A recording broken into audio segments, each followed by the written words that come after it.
God. So today we are going to do the lecture 2 of Through the Eyes of Travelers. So let's begin the Unknown India.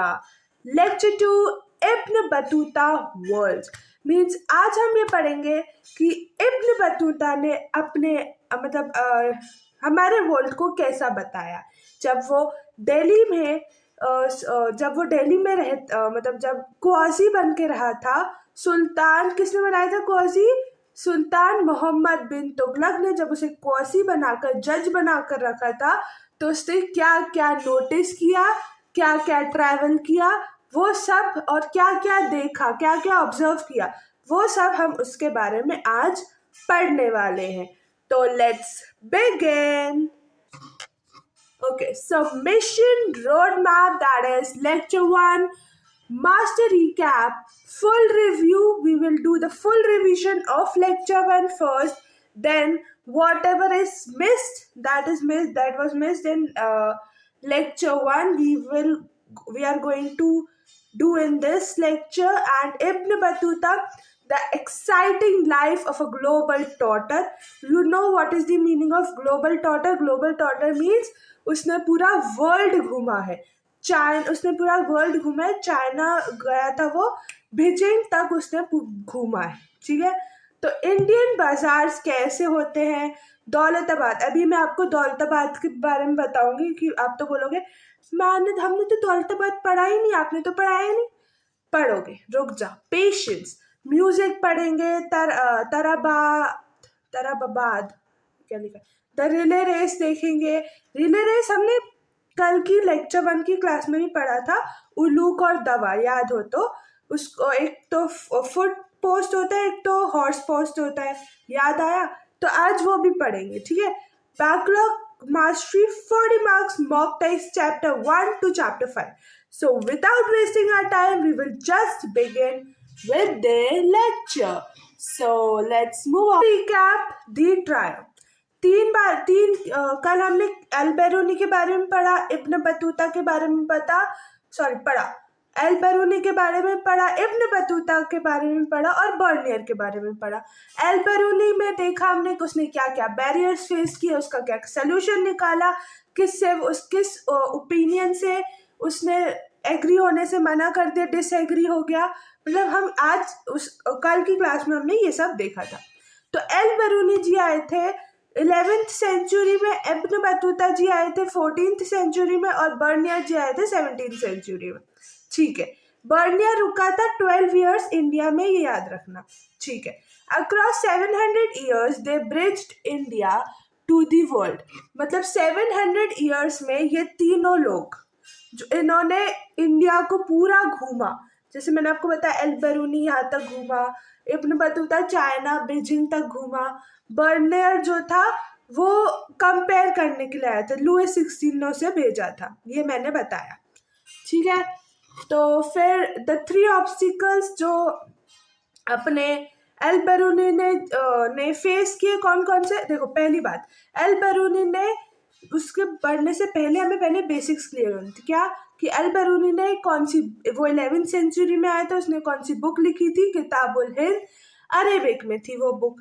ठीक है, और जब वो India आया था तो उसने क्या क्या ऑब्स्टिकल्स फेस किए थे इंडिया को जानने के लिए, इंडिया के लोगों के बारे में जानने के लिए, तो वो देखेंगे। तो उसने 3 ऑब्स्टिकल्स, मतलब 3 बैरियर फेस किए थे। 3 बैरियर क्या क्या फेस किए थे उसने?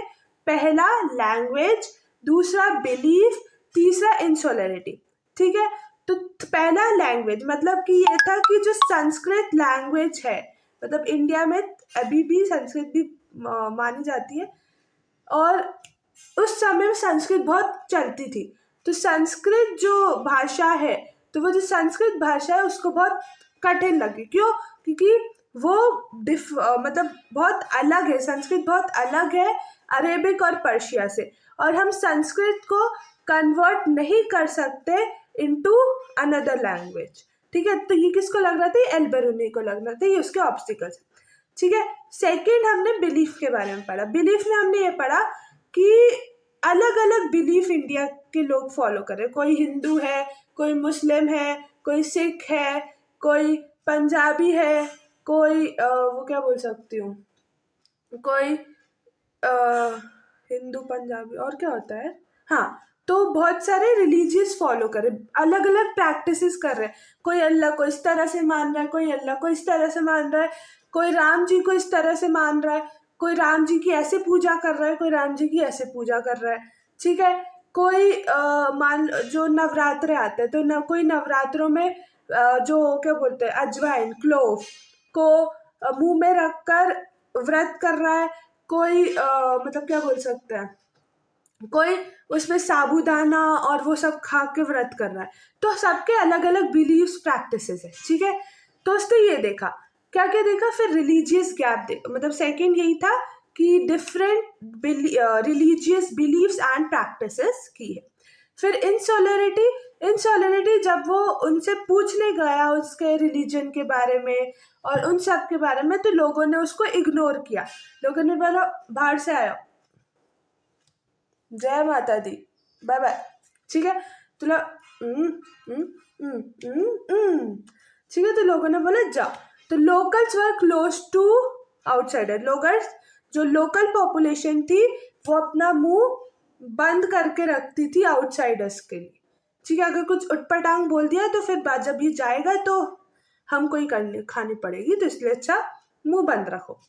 उसने सोल्यूशन क्या निकाला कि देखो अब ये बोलेंगे नहीं तो मुझे कैसे पता चलेगा कि भाई कैसा ट्रेडिशन है, क्या है इनके रिलीजियस बिलीव्स, क्या है अलग अलग लोगों के अलग अलग बिलीव्स क्या है। तो उसने क्या किया, अल्बेरूनी ने सोल्यूशन निकाला कि वो ब्राह्मणिकल टेक्स्ट पे रिलाई करेगा। अब वो पूरी तरह से ब्राह्मणिकल टेक्स्ट पे रिलाई करेगा, ठीक है, वो पूरी तरह से ब्राह्मणिकल टेक्स्ट पर रिलाई करेगा, ठीक है। वो भगवत गीता पे रिलाई करेगा, वो पतंजलि पे रिलाई करेगा, पुराण पे रिलाई करेगा, जो भी ब्राह्मणिकल टेक्स्ट है ना उन सब पे वो रिलाई करेगा, ठीक। तो ये उसके ऑब्स्टिकल्स थे और जो उसने सोल्यूशन निकाला वो भी हमने देख लिया। फिर हमने देखा था कि रिजेक्शन ऑफ पोल्यूशन, उसने नोशन ऑफ पोल्यूशन को रिजेक्ट किया था। क्यों नोशन ऑफ पोल्यूशन को इसलिए रिजेक्ट किया था, क्योंकि वो बोल रहे थे कि इम्प्योर और प्योर, मतलब जैसे अगर सोशल सिस्टम या सोशल डिवीजन तो हर उसमें होता है। इंडिया में भी थे, कोई यूनिक चीज नहीं थी, इंडिया में भी था, पर्शिया में भी था। मैंने आपको कल बताया था कि इंडिया में ब्राह्मण, क्षत्रिय, फिर वैश्य, शूद्र, और उसमें पहले किंग्स, फिर उसके बाद साइंटिस्ट, फिर उसके बाद साइंटिस्ट के बाद कौन थे, अदर साइंटिस्ट, और हाँ मॉन्क्स और अदर साइंटिस्ट, नहीं मॉन्क्स फिर साइंटिस्ट, हाँ समथिंग लाइक दैट, यस यही था, नहीं यही था, क्या क्या था, पहले ऊपर थे किंग्स, ऊपर पहले किंग्स थे, फिर नीचे थे मॉन्क्स, फिर साइंटिस्ट, फिर पीजेंट्स, स्लेव्स, ये सब थे, ठीक है। तो अब ये पर्शिया में भी है, इंडिया में भी था, तो ये बहुत कोई यूनिक चीज नहीं है। पर आप ये बोल रहे हो कि जो ब्राह्मण से और क्षत्रिय जो है वो प्योर लोग हैं, वो प्योर है, पर जो शूद्रा, जो वैश्य है वो इम्प्योर है। क्यों भाई, सब प्योर है, कोई ऐसा नहीं है कि इम्प्योर है प्योर है, क्यों, वो उस बात को उसने रिजेक्ट किया, ठीक है। ठीक है, तो लॉजिक देखो, अब हम बोल रहे हैं कि बेरूनी जो थे disapprove social pollution in caste, उसने ये डिसअप्रूव किया, क्यों, क्योंकि हाँ ठीक है, जो ह्यूमंस है आप उसको इम्प्योर और प्योर क्यों बोल रहे हो, इम्प्योर और प्योर क्यों बोल रहे हो, क्यों, व्हाई यू आर सेइंग, सब इक्वल है ना, तो कोई प्योर नहीं कोई इम्प्योर नहीं, मतलब सब प्योर है, सब प्योर है। जैसे आप एक लॉजिक देखो कि इन्वायरमेंट भी, नेचर भी अपने आप को प्योर रख रहा है, कैसे, अगर हम देखें, अगर कोई डस्ट पार्टिकल्स एयर में आ जाते हैं तो सन की मदद से वो डस्ट पार्टिकल्स को रिमूव कर देते, सन जो है वो रिमूव कर देता है डस्ट पार्टिकल्स को, तो वो भी अपनी एयर को प्योर बना रहा है। तो नेचर भी किसी ना किसी तरीके से अपने आप को प्योर बना रहा है। वैसे ही अगर हम सी की बात करें तो सी में भी सॉल्ट है, सी में क्या है, सी में भी सॉल्ट है, सॉल्ट है सी में, तो सी में भी क्या है, सी में भी सॉल्ट है। तो वो सॉल्ट हेल्प कर रहा है उस सी वाटर को डिके होने से उसे अवॉइड कर रहा है, डिके नहीं होने दे रहा उस सी वाटर को। तो नेचर भी अपने आप को प्योर कर रहा है। जैसे इसमें एग्जांपल मैंने जो वो दिया है कि सन क्लींसेस एयर, सॉल्ट प्रिवेंट सी डिके, तो मैंने भी यही बोला, ठीक है। तो जैसे नेचर अपने आप को डे बाय डे प्योर करते जा रहा है, तो ह्यूमन भी अपने आप को डे बाय डे प्योर करते जा रहा है। आप ये नहीं बोल सकते कि ह्यूमंस जो है प्योर बोल रहे हो, क्यों? और क्यों? क्योंकि वो शूद्रा है, क्योंकि वो वैश्य है, क्यों बोल रहे हो? Why you are saying? तो वो इस चीज से इसको रिजेक्ट करता है, इस बोली को, इस जो भी जिसने भी बोला है उसको रिजेक्ट करता है कि कोई भी इम्प्योर नहीं है, सब प्योर है। जैसे नेचर डे बाय डे अपने आप को प्योर कर रहा है, वैसे भी इंसान भी डे बाय डे अपने आप को प्योर करता है, ठीक है। तो आपका कोई हक नहीं है कि आप किसी और को बोलो कि you are impure. No, you can not say this, ठीक है। तो pollution is contrary to laws of nature, तो ये पॉल्यूशन जो है कॉन्ट्ररी है to the law of nature, ठीक है। तो ये देखो, ये लिखा है हाईली इम्पोर्टेंट, तो this is really really very important. इसके ये टॉपिक्स, मतलब ये पॉइंट्स, की पॉइंट्स मैंने आपको निकाल के दे दिए हैं कि ये की पॉइंट्स है। इसको आप लिखोगे तो आई कैन गारंटी कि आपके 100 आउट ऑफ 100 मार्क्स आएंगे, कोई मार्क नहीं कटेगा।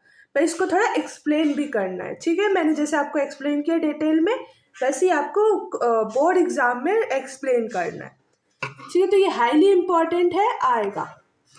नाउ टॉपर क्वेश्चन, हाँ, वो जो कुछ बच्चे I think so land rights को लेकर परेशान हो रहे थे या उनको समझ नहीं आ रहा था ये लैंड राइट्स है क्या, तो ये स्पेशल बोर्ड आंसर है, मीन्स बोर्ड का आंसर है ये, मतलब जो बच्चे ज़्यादातर लिखते हैं वो ये है, ठीक है।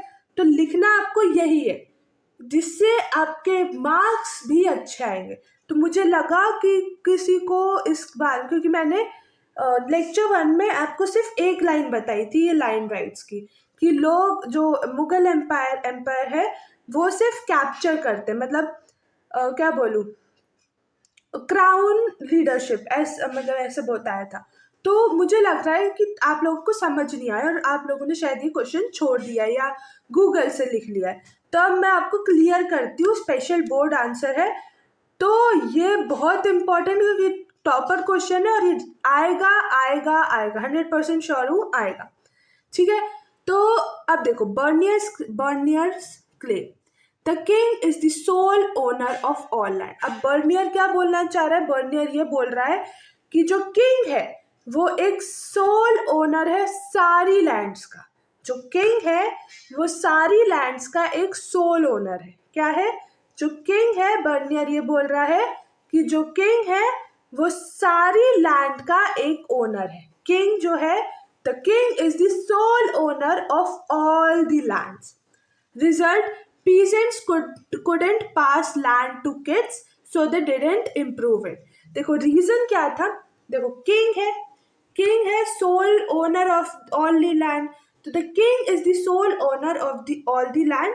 नाउ जो पीजेंट्स है जिसकी वो लैंड बिलोंग करती है और उसका ओनर तो किंग है, पीजेंट तो है नहीं, उसका ओनर तो किंग है। तो इसलिए जो पीजेंट है वो अपने बच्चे को वो जो लैंड है वो पास ऑन नहीं कर सकता, क्योंकि ओनर कौन है? ओनर किंग है, ना कि पीजेंट है, ठीक है। तो वो अपने बच्चे को लैंड पास ऑन नहीं कर सकता, तो जिससे वो अपना लाइवलीहुड अच्छा करे, ठीक है। तो इसलिए ये था कि पीजेंट्स जो थे couldn't pass the land to kids, मतलब peasants couldn't pass the land to kids so they didn't improve it। तो इसलिए वो लोग ज़्यादा इम्प्रूव नहीं कर पाए एग्रीकल्चर, ठीक है। अब critique this lack of private property, क्योंकि प्राइवेट प्रॉपर्टी किसके पास थी? प्राइवेट प्रॉपर्टी ज़्यादातर किंग्स के पास ही थी, और लैंड भी किंग ने ही कैप्चर कर लिया। ओनर कौन था? किंग ही था। तो इससे, क्योंकि अगर आप देखेंगे तो 70 to 80% या 85 to 90% लोग एग्रीकल्चर पे ही डिपेंडेंट थे, ठीक है। तो अगर उसका ओनर किंग होगा और वो जो पीजेंट है वो अपने बच्चे को लैंड मूव ऑन दे नहीं पाएगा, तो वो कैसे ग्रो करेंगे, वो कैसे अपना लाइवलीहुड और बेटर करेंगे। सो ये जो लैक ऑफ प्राइवेट प्रॉपर्टी थी जो रूइंड इंडियन एग्रीकल्चर, ये जो लैक ऑफ प्राइवेट प्रॉपर्टी थी मुगल एम्पायर में, ये रूइन करती है इंडियन एग्रीकल्चर को, ठीक है, जिससे लोग ग्रो नहीं कर पाए, ठीक है। फिर रियलिटी अगर मैं बताऊं, record show peasants did have rights, Bernier was biased. देखो क्या था, देखो मैंने आपको बताया था कि जो बर्नियर है, ये सब जो है ये आंसर है, ठीक है। अब जो बर्नियर है ना, मैंने आपको बताया था कि बर्नियर को किसने भेजा था, बर्नियर को लुईस 16 ने भेजा था, क्या बोलकर कि भाई जा देख कर आ, कि क्या देख कर आ, कि वहां पर हम कोई फैक्ट्री, अपनी इंडिया में हम कोई अपनी फैक्ट्री डाल सकते हैं कि नहीं डाल सकते।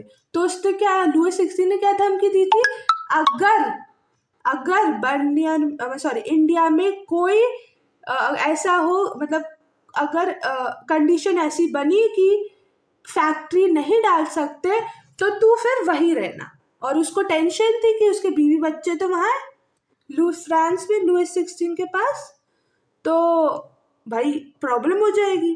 तो इसलिए उसने ऐसी गंदी गंदी, मतलब ऐसी क्रिटिसाइज किया है इंडिया को। अभी हम इब्न बतूता के बारे में पढ़ेंगे, फिर लेक्चर 3 में हम पढ़ेंगे बर्नियर के बारे में।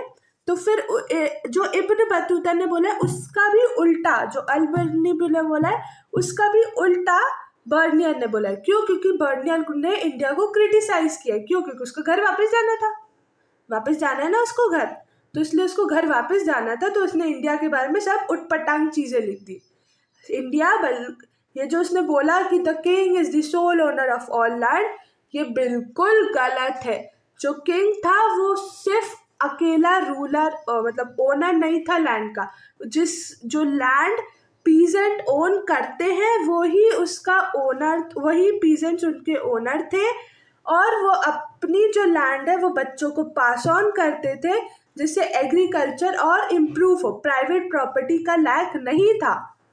ये रिकॉर्ड्स में दिखाया गया कि रिकॉर्ड्स में हमें ये पता चला पीजेंट्स के पास प्राइवेट प्रॉपर्टी की राइट थी। क्या थी पीजेंट्स के पास? ठीक है, तो आई थिंक सो ये बात आपको समझ में आई होगी, ठीक है। तो समझ में आया कि ये सब जो, देखो आंसर तो अगर पेपर में क्वेश्चन आता है तो आंसर तो आपको यही लिखना है, आंसर में कोई वो नहीं है। पर रियलिटी में आप क्या लिखोगे कि जो रिकॉर्ड्स हैं वो बताते हैं कि जो पीजेंट्स हैं they have the right of private property, they own their own lands and they can give their land to the children for the improvement of livelihood, for everything. So they can give the land to their children. ठीक है, तो जो ये है Bernier है वो बायस है, क्योंकि उसको अपने घर जाना था फ्रांस, तो इसलिए उसने ये सारी बेतुक की चीज़ें, फेंकू चीज़ें लिखी, क्रिटिसाइज किया अपनी इंडिया को, ठीक है। उसको घर जाना था, उसको बातें बतानी थी। और आप सोचो इसकी जो बुक है वो 8 टाइम्स फ्रेंच में रीप्रिंट हुई है और 3 टाइम्स इंग्लिश में रीप्रिंट हुई है। और वहाँ के लोग सोच रहे हैं कि जो इंडिया है वो बिल्कुल ऐसा स्टेट है, मतलब वो बिल्कुल अच्छा नहीं है, जो हम राजा को बेवकूफ़ बना के हम यहाँ पे, वो 12 ईयर्स रहा है, तो हम यहाँ पे घर बसा सकते, राजा को बेवकूफ़ बना के फैक्ट्रीज खोल सकते, राजा को बेवकूफ़ बना के, वो ये सोच रहे थे, ठीक है। तो इसलिए ये बर्नियर ने ये सब लिखा, ठीक है। समझ में आया? आंसर ये है वो टॉपर क्वेश्चन का, ठीक है। Land rights. Scientific scepticism when faced with unbelievable accounts, जो अनबिलीवेबल अकाउंट्स है, जैसे अल-बरूनी ने सुना था कि जो 2 लाख 469 ईयर्स तक वो एक स्टैचू वहीं रहा। कौन सा? लकड़ी का स्टैचू वहीं खड़ा है अभी भी। तो जहाँ पे मतलब जहाँ वो स्टैचू है वहाँ पे वेट लैंड्स है, और जो लकड़ी होती है वो तो डिस्ट्रॉय हो जाती है ईजली। तो how can it be possible? तो वो इस पे बिल्कुल भी विश्वास नहीं कर रहा था। ठीक है, तो उसने बोला गॉड नोज द बेस्ट, भगवान जाने कैसे ये स्टैचू अभी तक है। ठीक है, अब 14th सेंचुरी अराइवल जब अपने इब्न बतूता जी आए, तो जो इब्न बतूता थे वो सिंध पहुंचे। जैसे वो इंडिया में रहे थे 1332 से 33 तक इंडिया में रहे थे इब्न बतूता, और फिर वो 1333 में सिंध में चले गए। सिंध में उन्हें रोका गया कि भाई रुको, तुम्हें किससे मिलना है? तो उसने बोला मुझे सुल्तान मोहम्मद बिन तुगलक से मिलना है। सुल्तान मोहम्मद अब उसको रोका। ठीक है, तो वो रोका तो वो पहले पूछ के आए कि भाई ये इब्न बतूता नाम का एक व्यक्ति आया है, वो आपसे मोहम्मद बिन तुगलक से मिलना चाहता है, क्या मिलवाए या ना मिलवाए? तो 2 दिन के अंदर अंदर अंदर क्या आता है, वो व्यक्ति वापस आता है और वो मैसेज देता है कि हाँ इब्न बतूता को दिल्ली भेज दो।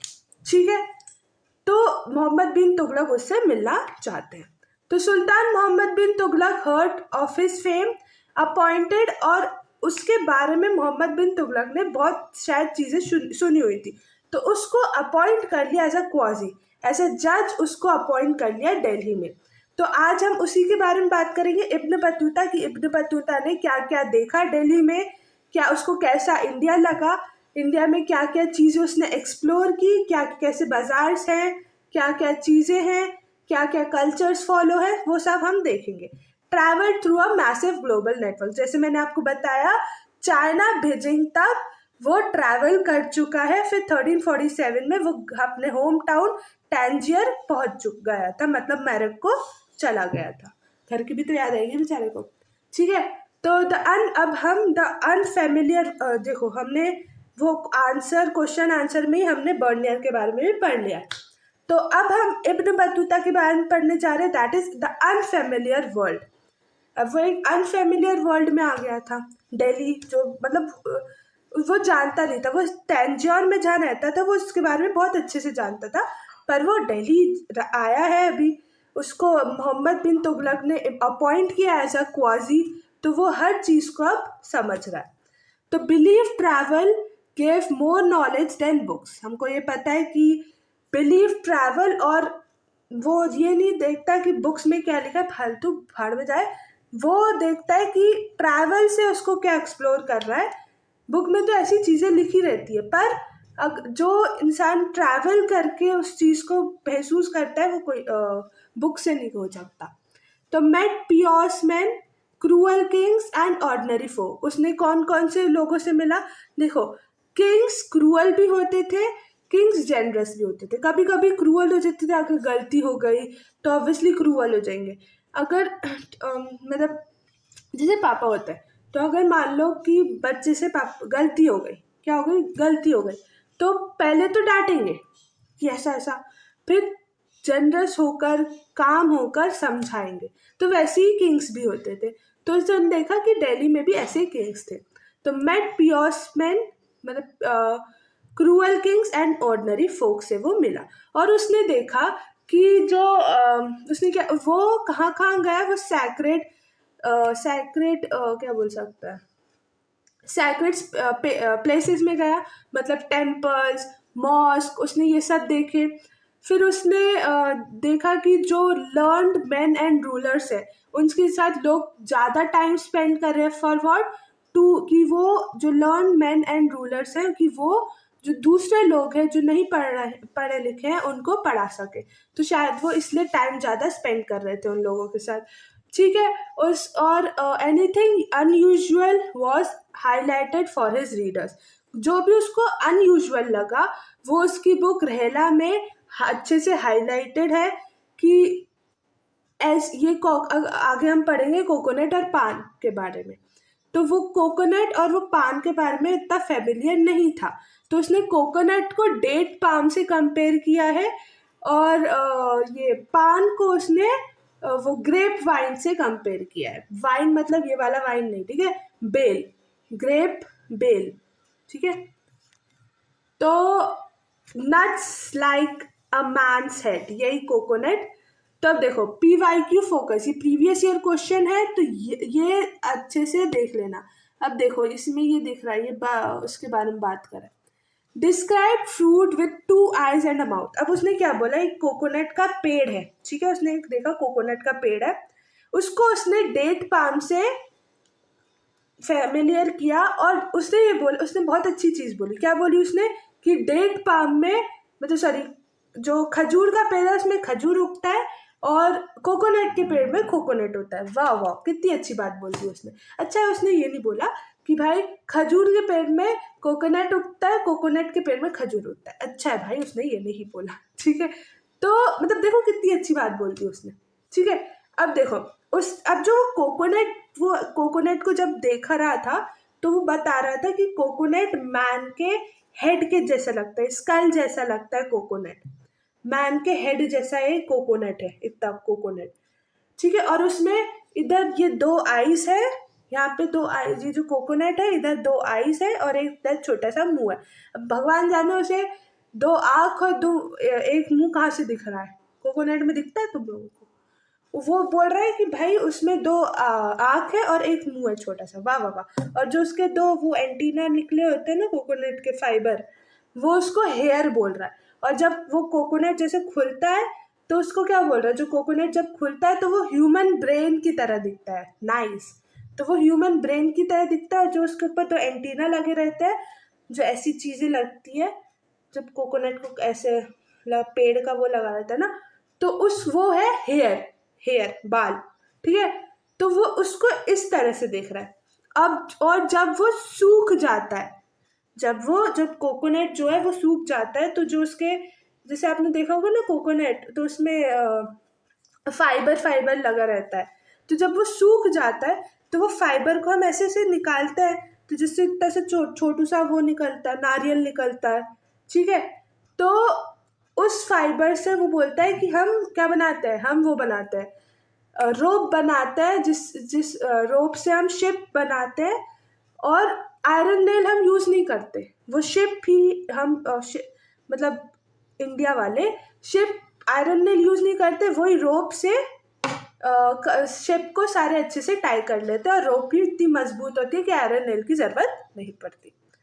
क्या बात बोल दी, ठीक है। तो इसमें भी यही लिखा है कि describe fruit with 2 eyes and a mouth, hair on husk resemble a man's head, inner white, जो अंदर का वाइट पार्ट है, जो वाइट पार्ट है, मलाई जिसको बोलते हैं हम लोग, वो ना एक ब्रेन की तरह लग रहा है, ब्रेन की तरह लग रहा है ह्यूमन के, ठीक है। तो उसने ये बोला। अब उसने पान के बारे में बात, ये बेटल वाइन जो है वो पान है, बेटल एक बेटल पेड़ है जो फल नहीं देता, जो सिर्फ लीव्स के लिए उगता है, जो लीव्स हम तोड़ते हैं, और वो पान, जो मीठा पान तुम लोग खाते हो, वो है, ठीक है। वो उसकी जो लीव्स होती है उसको बीटल बोलते हैं, ठीक है। तो उसने किससे इसको कंपेयर किया था, उसने इसको ग्रेप वाइन से कंपेयर किया था, अंगूर की बेला से उसको कंपेयर किया था। तो described as a vine cultivated like a grape vine, noted, उसने ये बोला कि भाई इसमें कोई फ्रूट नहीं होते, ये सिर्फ लीव्स के लिए ग्रो होता है, इसमें कोई फ्रूट्स नहीं, इसमें कोई भी फ्रूट्स नहीं होते। अब वो हमें पूरा पान का प्रोसेस बता रहे हैं कि पान कैसे बनाते हैं। तो only leaves are consumed, used with areca nut and line to impress his readers, oh my god, aroused curiosity in the Islamic world about Indian life. Islamic world में भी उसने अपनी बुक रहला में ऐसी ऐसी चीज़ें लिखी है ना भाई, मस्त चीज़ें लिखी हैं, कि उसने पूरा प्रोसेस बताया। अगर आप उस पर्पल बॉक्स में देखोगे, उसने पूरा प्रोसेस बताया कैसे बनाना है। पहले आपको बीटल लीफ लेनी है, उसमें वो चॉक का पाउडर जो होता है ना, क्या बोलते हैं उसे, बोलते हैं, हाँ, उसको ऐसे ऐसे मतलब वाइट जो चौक होती है ना उसको ऐसे ऐसे करना है। फिर उसके बाद वो क्या बोलते हैं उसे, एरिका नट, सुपारी, सुपारी डालनी है, ठीक है। फिर उसको अच्छे से पैक करना है और फिर यहाँ पे उसको रख कर उसका जूस चूसना है। वाह वाह वाह, क्या मज़े आते हैं। मतलब तुम्हें नहीं खाने हैं, वो सुपारी वाले नहीं खाती मैं, हम सुपारी वाले नहीं खाते, वो वाले मीठे वाले खाते हैं। क्या मस्त लगता है वो पान, मीठा वाला, मीठा, नॉट सुपारी वाला। सुपारी खाएंगे तो भाई इधर ही लग जाएगा और सुपारी सारे दांत भर आ जाएंगे। तो इसलिए मीठा वाला खाती है, मीठे वाला बहुत अच्छा लगता है, ठीक है। इसमें सुपारी नहीं, मीठे वाले में सुपारी नहीं डलती, ठीक है। तो मतलब बहुत मस्त लगता है मीठा वाला खाना ना सुपारी वाला, ठीक है, ठीक है। तो ये यूज अरीना नट वही सुपारी, ठीक है। And lime to impress his reader, उसने ऐसे ही लिखा था रिंका नट, और लाइम, लाइम लिखी थी उसने कि लाइम डालते हैं, लाइम खाते हैं। वाह वाह वाह, लाइम खाते नहीं है, सुपारी खाते हैं वो लोग, ठीक है। अब सिटीज ऑफ अपॉर्चुनिटी उसने ऐसा बताया कि, क्या बताया उसने, सिटी ऑफ अपॉर्चुनिटी में बताया उसने कि भाई जो ये बोर्ड रिपीटेड है, याद रखना। उसने ये बताया कि ये जो इंडिया है इसमें बहुत सारी अपॉर्चुनिटी है, बहुत सारी जॉब अपॉर्चुनिटीज है। इंडिया में बहुत सारी जॉब अपॉर्चुनिटीज है। जो जो पर्सन स्किलफुल है, जिसके पास रिसोर्सेज है, नेसेसरी ड्राइव है, तो हर जो वो पर्सन यहाँ पे काम कर सकता है, मतलब जॉब अपॉर्चुनिटीज बहुत सारी है, ठीक है।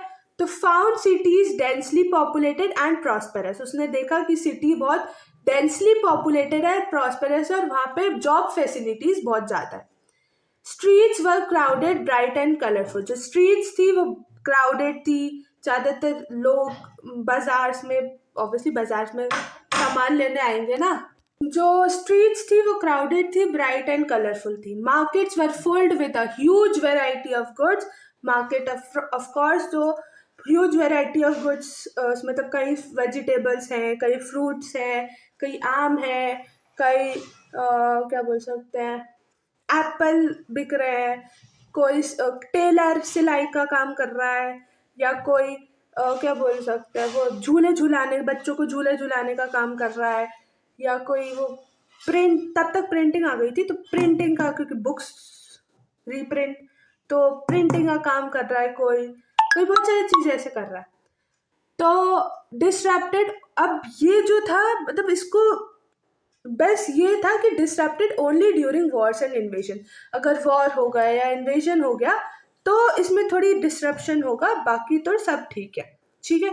तो बाकी तो सब ठीक है, जॉब अपॉर्चुनिटीज बहुत है इंडिया में। दिल्ली वर्सेस दौलताबाद, अब मैं आपको दौलताबाद बताती हूँ। दौलताबाद ऐसा हुआ, देखो, जो मोहम्मद बिन तुगलक थे और जो मुगल रूलर थे, उन दोनों दुश्मन।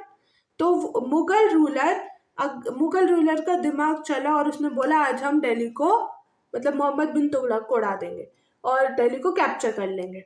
तो भाई उसके पास भी तो कोई रास्ता होना चाहिए ना जाने का, कि भाई कहीं और जाना है, उसके पास भी तो कुछ होना चाहिए ना रास्ता। तो उसने क्या किया, उसने दौलताबाद चुना उसने, वहाँ पे हर चीज़ की, वहाँ पे उसने अच्छे से वो बनवाया, वहाँ पे हर चीज़ करी, मतलब एक टाइप का कि सेफ प्लेस, ठीक है। तो अब मानो आप 40 डेज उस दिल्ली से दौलताबाद, ये इब्न बतूता ने बताया था कि 40 डेज लगते हैं दिल्ली से दौलताबाद जाने में। तो जो 40 डेज लगे दिल्ली से दौलताबाद जाने में, तो अब ऑब्वियसली जो मोहम्मद बिन तुगलक जिसको ले जाना चाहता है वो ले जाएगा, वो घसीट के भी ले जाएगा, मार पीट के भी ले जाएगा, जैसे ले जाना उसको ले जाएगा। 40 डेज लगे उसको वहां पहुंचने में। अब वो वहां पे रहे, 2-3 दिन रहे होंगे, 4-5 दिन रहे होंगे, और वहां पे उनको पता चला कि पानी की कमी है वहां पर, वाटर क्या बोल सकते हैं, लैक ऑफ वाटर है वहां पर। अब बताओ भाई, ये मूर्ख इंसान, ये मतलब जानना है तो पूरी चीजें कंफर्म करो ना, पानी है, इलेक्ट्रिसिटी है, हर चीज देखनी चाहिए ना। पानी नहीं है वहां पे, अब वो 40 दौलताबाद से दिल्ली आ रहे हैं तो भी 40 डेज ही लगेंगे ना, तो अब वो वापस वहीं आ रहे हैं। तो बेवकूफ़ इंसान है ये मोहम्मद बिन तुगलक। मतलब हर चीज़ की पहले इन्फॉर्मेशन होनी चाहिए। दौलताबाद में पानी है नहीं है, इलेक्ट्रिसिटी है नहीं है, मतलब इलेक्ट्रिसिटी तो नहीं होती थी, हर चीज़ है कि नहीं, वो हर चीज़ की जानकारी होनी चाहिए मोहम्मद बिन तुगलक के पास। पर गए, उसने एक्सप्लोर नहीं किया, गया उसने देखा कि पानी नहीं है, वापस आ जाए। 40 डेज मीन्स आप मान लो 80 डेज गए और वापस आए। ये क्या था पता नहीं, ठीक है। तो ऐसी कुछ दौलताबाद की कहानी थी। और आज के समय में आई थिंक से दौलताबाद को क्या बोलते हैं, उज़्बेकिस्तान तो नहीं बोलते, वो बोलते हैं तो दौलताबाद ही बोलता है मेरे हिसाब से तो, या पहले पहले बोलते होंगे उसको और औरंगाबाद, या वो भी बोलते थे संभाजी नगर, ठीक है। तो दौलताबाद को औरंगाबाद और संभाजी नगर भी बोला जाता था, पर अभी दौलताबाद बोलते हैं, ठीक है। तो ये भाई साहब जो मोहम्मद बिन तुगलक थे, ये बहुत एक्सपेरिमेंटल थे, बेवकूफ़ आदमी, ठीक है। तो दिल्ली वॉज, अब देखो जैसे दिल्ली था ह्यूज पॉपुलेटेड, तो वैसे ही दौलताबाद है, दौलताबाद भी कोई कम नहीं है, ठीक है। दौलताबाद भी दिल्ली के जैसा ह्यूज पॉपुलेटेड है। तो Delhi was a vast city with a huge population, तो वैसे ही दौलताबाद है, दौलताबाद भी क्या है, ह्यूज पॉपुलेशन है, उसमें भी vast city with huge population, surrounded by ramparts with 28 gates. Ramp मतलब जो दौलताबाद है ना, उसमें रैम्पर्ट्स हैं और उसमें 28 गेट्स हैं, ठीक है। उस रैम्पर्ट्स में कितने गेट्स हैं, 28 गेट। और जो फोर्टिफाइड है ना, वो वॉल जो है, वो जो वो वॉल है, वो इतनी मोटी है भाई, बहुत मोटी वो वॉल है कि कोई भी हमला करे तो वो वॉल टूटे ना, बहुत मोटी वॉल है, ठीक है। तो Daulatabad Maharashtra rivalled Delhi in size, मतलब दिल्ली के साइज में ही है Daulatabad. Markets were hubs of social cultural activities. देखो मार्केट सिर्फ इकोनॉमिक ट्रांजेक्शन के लिए नहीं होते थे, पैसे दिए सामान दिया बस नहीं, उसमें ये क्या होता था, उसमें ये होता था कि hubs of social and cultural activities भी होती थी। जब कोई जैसे रूलर आता था या कोई भी आता था, तो वहाँ पे क्या था, वहाँ पे एक वो टाइप का था, एक वो क्या बोल सकते, एक रूम टाइप का बीच में लगवाया था, जहाँ पे बीच में म्यूजिक, वो गिटार बजा रहा है, कुछ बजा रहा है, और सामने जो लड़कियां हैं वो या तो वो गा रही हैं गाना या तो डांस कर रही हैं। तो ऐसा था, hubs of social cultural activities भी थी वहाँ पे, ठीक है। तो music in the market in Daulatabad there is a market for, देखो यही बोल रही थी मैं कि in Daulatabad there is a market for singers called Tarababad, ठीक है। तराबाबाद में, मतलब तराबाबाद एक मार्केट है सिंगर्स के लिए, ठीक है। It has shops with swings where female singers sit, जहाँ पे उधर शॉप्स हैं विथ स्विंग्स, जहाँ पे जो फीमेल सिंगर्स है बैठती हैं, पीछे से उसको धक्का देता है कोई और फीमेल सिंगर्स गाती है। द बाजार has mosques and temples for prayer, जो बाजार था उसमें मॉस्क भी थे और टेम्पल्स थे फॉर दी प्रेयर्स, ठीक है। ये इब्न बतूता ने बताया था। तो Ibn Battuta observation, economic strength Indian soil was so fertile that, अब देखो इंडियन सॉइल्स, एग्रीकल्चर मैंने आपको बताया, एग्रीकल्चर पे तब के उसमें एग्रीकल्चर पे बहुत सारे लोग निर्भर थे, मतलब 85 to 90% अगर आप ले लो तो आधेतर लोग एग्रीकल्चर पे ही डिपेंडेंट थे। तो इब्न बतूता के ऑब्जर्वेशन के हिसाब से इब्न बतूता ने बताया कि जो इंडियन सॉइल है वो इतनी फर्टाइल है फार्मर्स के लिए कि एक मतलब 2 crops in a year, 2 crop एक ईयर में वो लोग एक साल में वो लोग ग्रो कर सकते हैं, 2 क्रॉप्स एक साल में इन अ ईयर, या हाँ 2 क्रॉप्स अ ईयर, ठीक है। Agriculture was the backbone of city prosperity. Agriculture was the backbone of the city prosperity. Textiles, वहाँ टेक्सटाइल्स थे, cotton, muslin, silks exported globally, क्योंकि हमने, अगर आपने इकोनॉमिक्स में देखा होगा तो इकोनॉमिक्स में हमने देखा था कि जब ब्रिटिशर्स आने से पहले हमारी हमारी जो इंडिया थी वो कॉटन टेक्सटाइल, सिल्क टेक्सटाइल इस और यहाँ से वो एक्सपोर्ट्स होते थे। यहाँ से cotton textiles, silk textile export होते थे और दूसरी दूसरी कंट्रीज में जाते थे, जिससे दूसरी दूसरी हाँ उसमें जाते थे और जिससे हमें पैसा मिलता था। बहुत फेमस था, ठीक है। हमारे मर्चेंट्स इतने फेमस थे, मतलब कि वो लोग उनको ले जाना चाहते थे, पर ऑब्वियसली वो इंडिया के थे तो इसलिए बहुत फेमस था। पर ब्रिटिशर्स आए और सब तहस नहस हो गया। और ये जो फाइन मुस्लिम्स थे, जो फाइन मुस्लिम्स थी वो जो थे वो बहुत कॉस्टली थे। आई थिंक सो बहुत कॉस्टली थे। फाइन मुस्लिम्स थे ये तो बहुत कॉस्टली थे, तो ये सिर्फ रिच पीपल ही ले सकते थे। जो मिडिल क्लास है या जो पुअर पीपल है वो इसको अफोर्ड नहीं कर पा रहे थे फाइन मुस्लिम्स को, क्योंकि ये बहुत कॉस्टली थे, एक्सपेंसिव थे।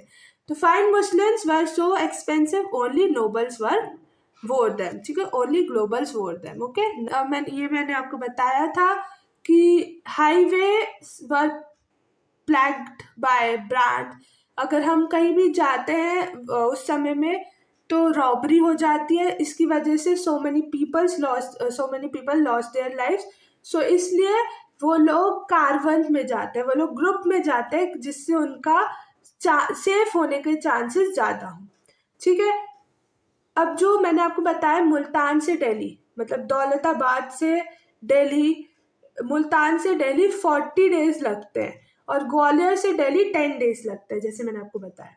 तो Bhutan was bounded during an sorry Bhutan कहाँ से आ गया, जो ये इब्न बतूता था ये वुंड हो गया था, इसको लग गई थी, इंजरी हो गई थी। क्यों? क्योंकि जब ये कारवन में ग्रुप्स में जा रहे थे तो अब आए वो बैंड्स ऑफ रॉबर्स, लूट पाट करे और ज़्यादातर लोग ने अपनी लाइफ लॉस्ट देयर लाइव्स और ये इब्न बतूता को थोड़ी सी इंजरी हो गई, ठीक है। तो travel was much more dangerous than it is today, मतलब ट्रैवलिंग इतनी डेंजरस नहीं है आज के समय पर उस समय पे बहुत थी, ठीक है। सो फास्ट कम्युनिकेशन जो मैंने आपको बताया था कैलकुलस में, दैट इज फुट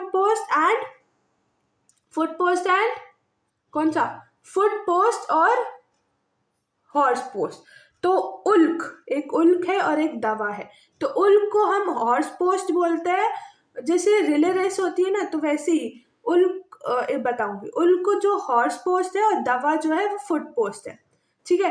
तो जैसे रिले रेस होती है ना कि दूसरा बंदा तैयार होता है कि जैसे ही वो घंटी बजी वो भागा, दूसरा बंदा तैयार है वो जो लकड़ी होती है उसके हाथ में लेने के लिए, और दूसरी भागा, फिर उसको देता है, फिर उसको देता है और फिर एंड लाइन पे पहुंच देता है, डेस्टिनेशन पे पहुंच जाता है, ठीक है।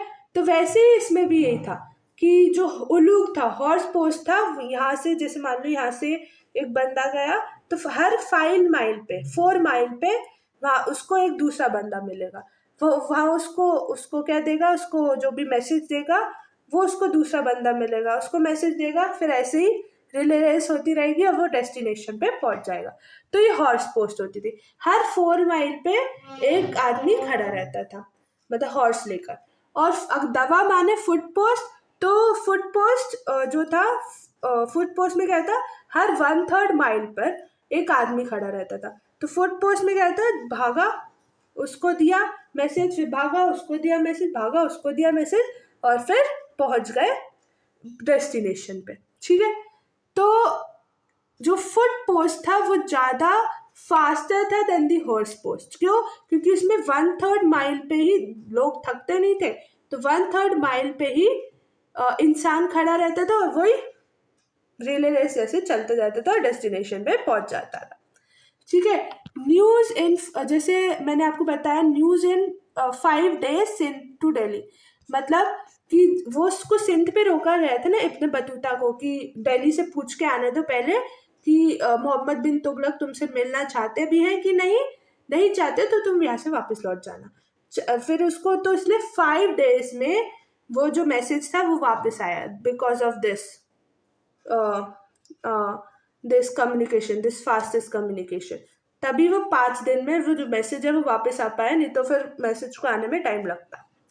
ठीक है, सो रिवीजन अब देखते हैं। देखो, इब्न बतूता टांजियर में हुए थे 1333 में, वो सिंध गए थे, उसने बुक रेहला लिखी थी। क्वासी में अपॉइंट किया गया था उसको मोहम्मद बिन तुगलक ने, चाइना एनवॉय किया था।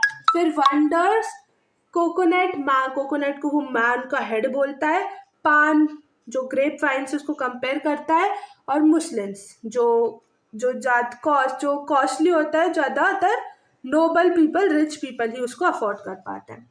इंफ्रास्ट्रक्चर, डेंसली पॉपुलेटेड सिटीज, और हमने ताराबाद के बारे में पढ़ा कि और हमने ये भी देखा कि जो एक क्या बोल सकते हैं, ताराबाद एक मार्केट था जहाँ पे म्यूजिक होते थे, मतलब एक स्विंग होता था, शॉप में एक स्विंग लगा रहता था, वहाँ पे एक लेडी फीमेल सिंगर बैठती थी, उसको झूला देते थे और वो गाना गाती थी। फिर हमने उलूक और दवा के बारे में देखा। उलूक क्या था? उलूक इज दी उलूक is the horse post and दवा is the foot post.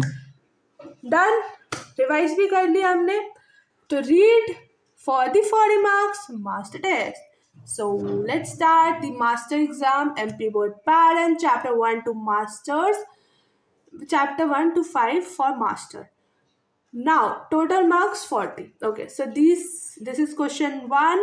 Which archaeological material was primarily used for Harappan raids? That is so answer आ गया, that is B, chert. Now, second. Who successfully deciphered Brahmi and Kharosthi in 1838?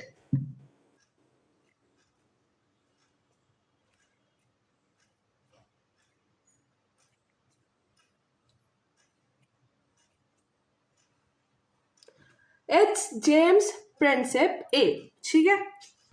Okay, now let's move on. अच्छा, move on हो गया, ठीक है।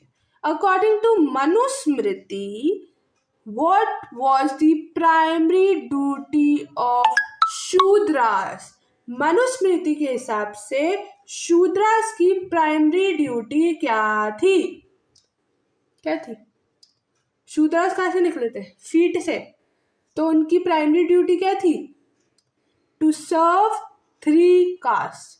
सी, to serve तीनों caste को सर्व करने की। ठीक है। In which language was the book Rehla originally written? ये तो पता होगा। Right, B, Arabic.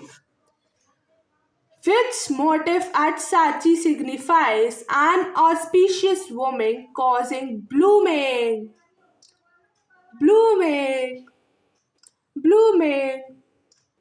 Right, it's शाला भंजिका।